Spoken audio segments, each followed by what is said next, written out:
জয় প্রভু হনুমান বাবাক স্মরণ করে হরি বলো হরি বলো হরি বলো। জয় রাম বলো জয় হরি বলো। রাজার মঙ্গল হোক।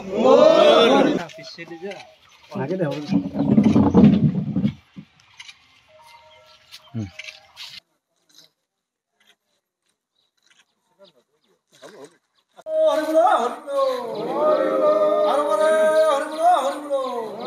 বিধায়ক সুমন হরিপ্রিয়ার সুস্বাস্থ্য দীর্ঘায়ু কামনা করি। একবার ভৱিষ্যত দিনত ইয়াৰ যিখিনি আৰু কিবা অন্তৰ্গাঁথনিৰ ক্ষেত্ৰত কিবা প্ৰয়োজনীয় থাকে আমাৰ চৰকাৰে কৰিব, বিধায়ক মহোদয়ে কৰিব। আৰু বিধায়ক মহোদয় আৰু মুখ্যমন্ত্ৰী হৈ আমি জনাইছোঁ।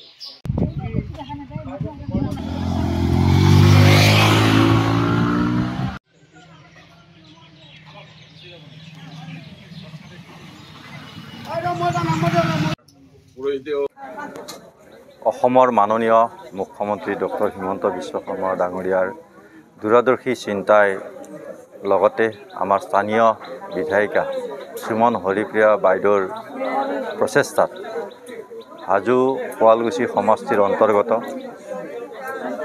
খগেন ভৰালী গাঁও পঞ্চায়তৰ কেইবাটাও মন্দিৰত আমি গৈ মন্দিৰ কমিটিসমূহৰ লগতে ৰাইজক মুখ্যমন্ত্ৰীয়ে অসম দৰ্শন আঁচনিৰ জৰিয়তে প্ৰদান কৰা 3 লাখ টকাৰ প্ৰথম কিস্তি হিচাপে 1.5 লাখ টকা আজি আমি কেইবাটাও মন্দিৰত গৈ প্ৰদান কৰিছোঁ।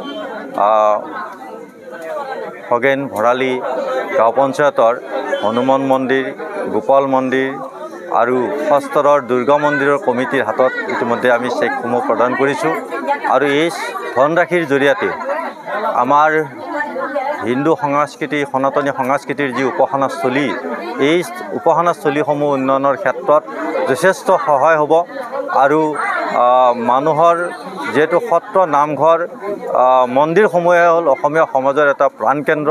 এই প্ৰাণকেন্দ্ৰসমূহ সুন্দৰভাৱে আন্তঃগাঁথনি নিৰ্মাণ কৰি ইয়াক এটা সৌন্দৰ্যবৰ্ধন কৰাটো অতি প্ৰয়োজন আছিল।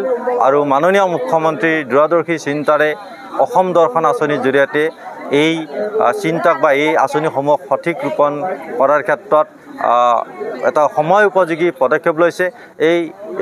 এই চেগতে অসমৰ মাননীয় মুখ্যমন্ত্ৰী আৰু আমাৰ সুমন হৰিপ্ৰিয়া বাইদেউক মই ধন্যবাদ জ্ঞাপন কৰিছোঁ।